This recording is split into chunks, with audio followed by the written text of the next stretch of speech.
and welcome to Infocus. I'm Bradley Valenaki. Tonight, one of the oldest and largest international events held every 5 years since 1851, the World Expo. Papua New Guinea is participating in that very big, auspicious event. But to learn more about this and the country's participation at this world event, I'm privileged to have with me in the studio PNG's ambassador to Belgium and the EU and Commissioner General of the World Expo, Joshua Kalinoe. Ambassador, welcome to the program.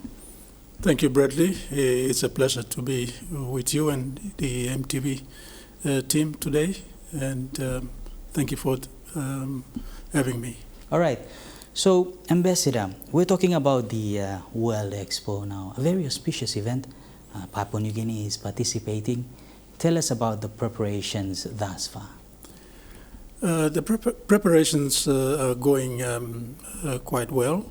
We are on target in most of our planning work. The commercial goods and display items have been all packed up in the container, ready to go. As you know, we have no control over the shipping and the protocols that require the ship and the container to depart, the documentation. That's done by the export team in Dubai and their agent. They've appointed a shipping agent, which we are using. So at the moment, the PNG team has done their part. We've locked up the container, and it's now waiting for the shipping agent and the Dubai logistic team to ship it. Yeah. On top of that, we are packaging a number of programs, participation programs. We call it the participation strategy, and that strategy is objective-based. We did a SWOT analysis of the internal and external environment, and identified certain strengths, weaknesses, opportunities, and threats. And based on that desktop analysis, we come up with a number of projects that we are packaging in for foreign direct investment, as well as for companies to join us who in the export industry, exporters, growers, basically service providers like in the tourism industry, and in the higher education institutions. Anybody who want to tell a story about themselves and what they're doing, new ideas, we are encouraging them. But as far as the participation strategy is concerned, that is being finalized, and the Investment Promotion Authority is taking a lead in that, together with supported by the Tourism Promotion Authority. All right. So basically, as Papua New Guineans are watching this program, some will ask what a global or World Expo is. Just a bit for them to understand what a World Expo is and how Papua New Guinea is going to participate and benefit out of. That's a good question, Bradley. I think in order to assist Papua New Guineans to understand what Expo means to them and the country, we have put together a media strategy, and in that media strategy is to really communicate whatever happened or happens in Dubai, including our current planning, to the nation and to our people. And one of the deliverables that in that strategy is, of course, the website, and that website, that exercise, communication is led by the Department of Communication Information Technology. And website is launched. Through there, we will go to Facebook and other social media to inform our people about the benefits of participating in Expo and what it means to us. All right. So it essentially means that Papua New Guinea is putting on its best dress to go out and show the world what it's all about. That's correct. All right. Yes. So the event is scheduled to start from October 1 of this year and will conclude in March of next year. A very long time in some sense. But for Papua New Guinea as a country going there, what are we bringing to the market in terms of business, arts, and what to showcase to the world, basically? I think it's important that we understand a number of things that motivated us to participate in Expo over the years up till now. You'll find that over the years we've been concentrating more on trade and investment and tourism.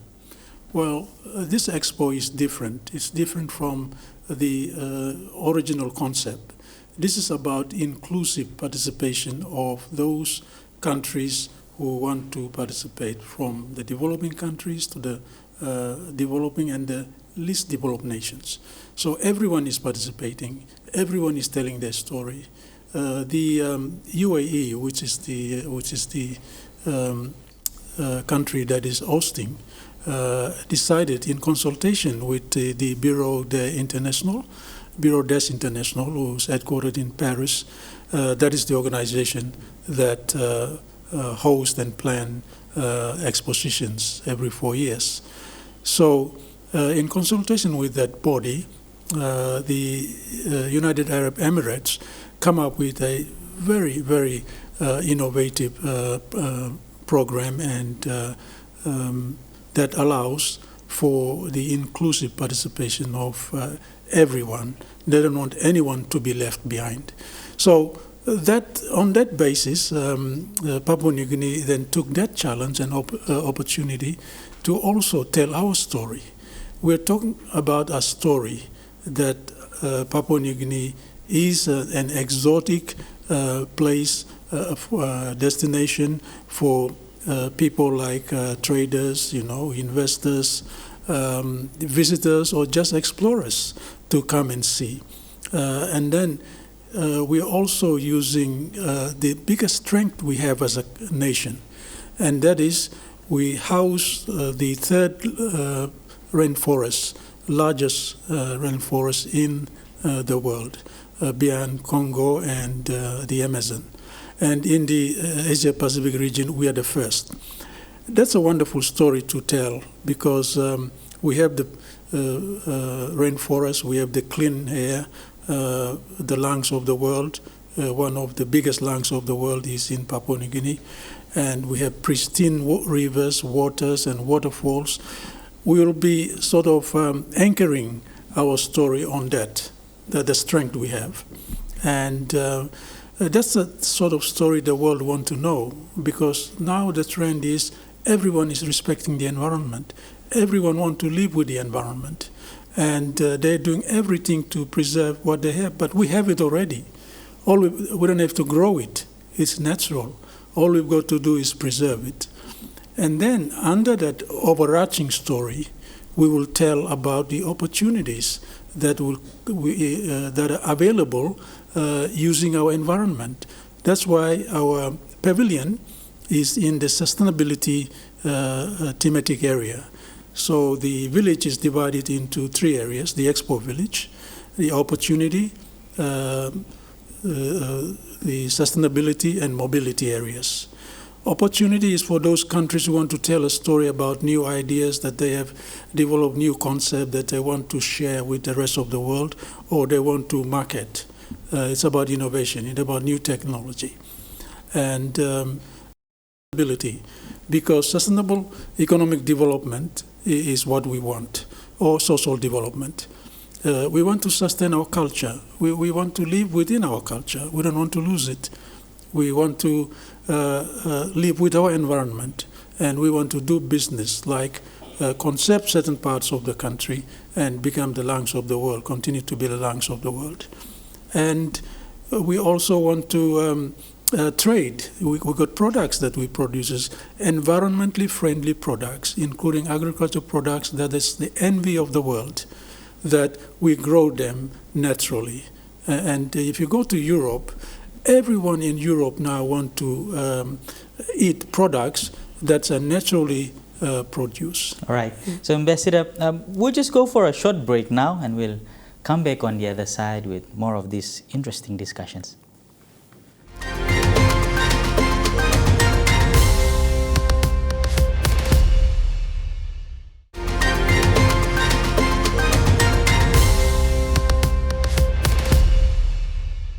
You're watching Infocus. Welcome back. Still on the discussion surrounding the World Expo and Papua New Guinea's participation. I still have with me in the studio the good Ambassador Joshua Kalinoe. Ambassador, now towards the government support for this initiative, what is government saying in terms of its support and also the funding behind this? Thanks, Bradley, that's an important question. I think the exposition was or is supported by an NEC decision. The National Executive Council, the current Prime Minister, Honorable James Marape's cabinet, approved a national coordinating structure. Under that structure, they decided to set up a subcommittee of the cabinet, headed by the Minister for Foreign Affairs and International Trade, and as chair, and the members are the Treasurer, the Minister for Finance, Deputy Prime Minister, who is also Minister for Commerce and Industry, the Minister for Public Service, Minister for Agriculture, Minister for Information Communication Technology, and Minister for Justice. So that oversight committee provide political direction as to how we should be planning our processes. And under it, you have a bureaucratic committee, what we call the National Coordinating Committee. It's an all-of-government approach, where that committee is headed by departments and agencies under those respective ministers and chaired by the Secretary for Foreign Affairs and International Trade. Under it, you have the working group in the agency working group, which I chair. And this is the group that we sit down and look at programs, how we will participate and plan the activities as we go along. So there's a very strong support from cabinet level, from the Prime Minister down to the subcommittee level. The ministers met after the meeting of the National Coordinating Bureaucratic Committee. They recommended certain aspects of our participation, including the participating strategy that a working group recommended. So that has been accepted. It has been accepted by the Ministerial Committee, and with it is the budget. And so far, we are working on the mobilization budget that Cabinet approved earlier. And that mobilization budget will only be to deliver the pavilion, but not the other activities like the external events. Each month, there will be events where individuals and private sector organizations can go and tell their stories. Like, for example, in October, when we start the exposition, there will be the Space Week. And in Space Week, countries with stories about space and the innovations and all that will go and tell their stories. And individuals and scientists will tell their stories. Then you have the Agriculture Week, where food producers and agriculturalists will go and talk about what they're doing, what the innovations they have, the products, and all that. And in that particular space, we will have our own company who have indicated that they will take part in that space, is the innovative agriculture industry up in Ilimu. And they will be telling a very interesting story. And the story is about the Coop cow chip. And there is two dimensions to that. The cow is, of course, the best natural food, naturally grown to have. And there is no fertilizer, so it's the most healthiest food one can have. And then they're going to talk about the Coop First Agriculture Site, which is a prehistory site that is a UNESCO concept area. Of course, so there is a historical significance to what Papua New Guinea is bringing to the market to tell. True.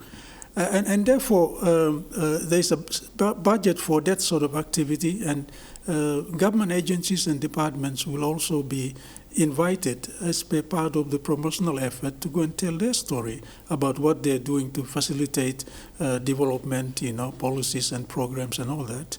So a total budget the Cabinet Ministers Subcommittee has approved is about 17 million to cater for that, as well as post-Expo implementation costs. So when we come back, we're not going to leave everything behind and forget about them. There's a secretariat being set up at the Department of Foreign Affairs.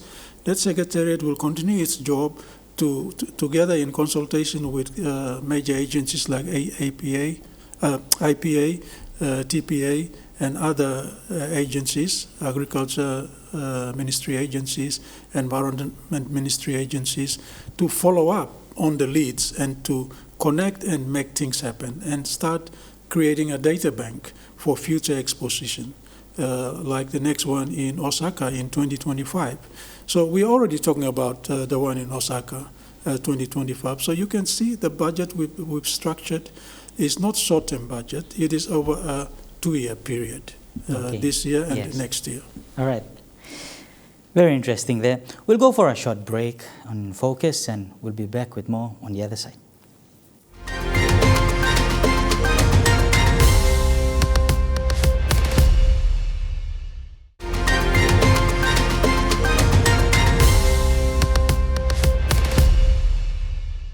Yes, still on our discussions on the World Expo.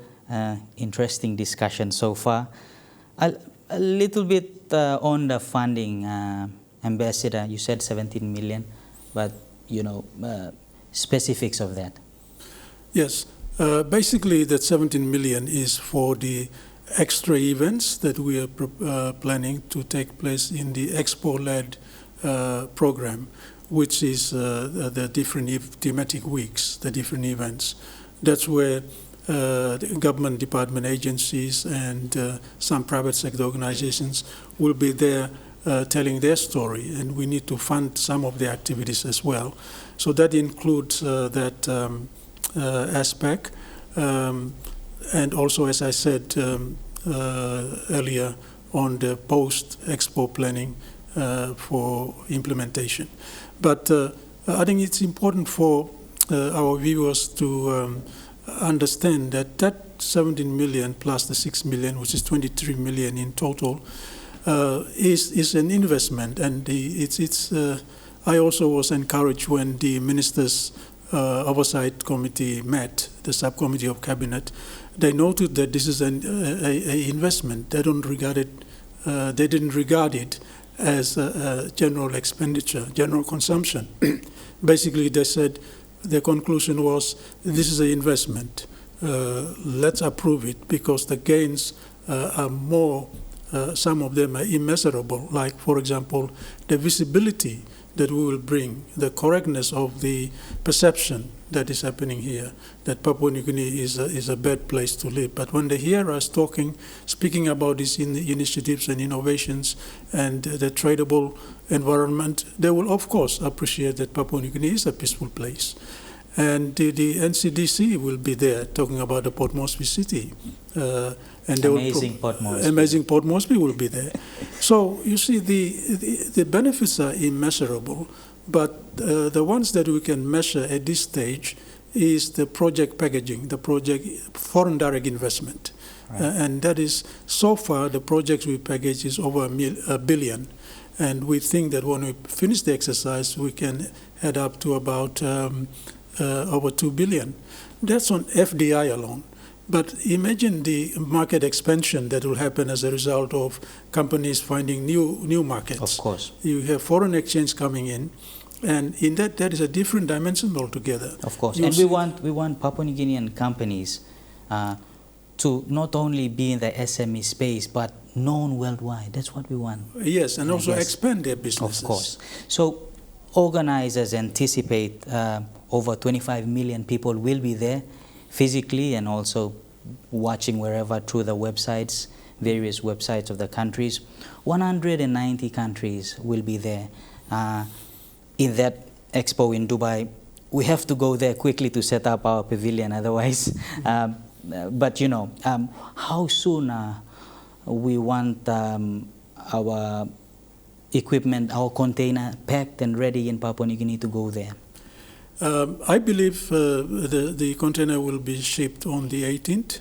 The last documentation that the shipping company is waiting for is to receive as one of their requirements. They've got to have our logo of Expo 2020 PNG, to be inscripted on the export documentation. I think that in my understanding, that may have been submitted by today. So I think we're ready to go on the 18th. All right. So in terms of the pavilion that Papua New Guinea will put up, is it part of the other Pacific Island countries, or it's a standalone one? No, this is a standalone one. Because when I was first invited by my colleagues in Foreign Affairs at Abu Dhabi, the first question I asked was, are we going to be cramped in with the rest of the Pacific Island states? Because that experience never worked for us, because we are such a big country. I mean, we have such huge opportunities, and apart from... You can say big country. We have a big population already. We have a big population compared to the Pacific Island states. So we have more to show and a unique story to tell. And we cannot be marginalized if we mix with small island states who don't have the depth and length of our story. So, and then they said, well, we'll give you a separate pavilion. I said, thank you, that's what we want. So from that conversation, everyone now have their own pavilion. So, okay, good. Yeah. So that's fitting for us as well. Yes, yes. Okay, so in terms of Papua New Guinea companies and those who want to go there to display our arts, or in terms of sustainable products, how do they go there? Is there a requirement, or is there a selection committee, part of the organizing committee that's doing that? Can you clarify? For the product, sorry? Yes. No, we just go and connect with those companies that we know, and others know that we are involved in this exercise, and they come to us. But we have been proactive to going out to them, and like, for example, the agro industry, independent agro industry, we actually went to them and said, is there something you want to do? And they said, yes. There is also the vanilla company. It's an exciting story to tell in Madang, come up in vanilla. Again, they're exporting A-grade. Now, that's very important to know, that they're exporting A-grade vanilla to the European market. And there's a Belgian and British couple who is assisting with the landowners. It's like a cooperative type of companies. They're giving extension work to grow the best quality, and they get their hints from Europe. So the Europeans send them the standard. This is what we want. So they develop the beans according to that standard. So that company will tell its story, and it's a good story to tell, because everybody knows that they're looking at PNG as an organically grown source of agriculture products. But the quality in most of our products are not the best. So, like vanilla, for example. So we need to improve that quality. The top quality country in vanilla is Madagascar. And you'll be interested to know that some of the players in this Madang-based company also have some interest in Madagascar. So you see the connection there. We're trying to be like Madagascar, or be better than Madagascar. But also making good connections along the way. Yes. Yeah. Right, Ambassador Kalinoe, we have come to the end of the program now. We thank you very much for having you on the program, making time available to speak with us. Wish you all the best. Thank you very much, and it's been a pleasure talking to you. Much appreciated. All right. If you have comments on tonight's program, you can email us on the email now showing on your screen, or you can engage with us on our social pages, Facebook and Twitter, or you can watch this program a little later on YouTube. From all of us here, stay safe Bye for now.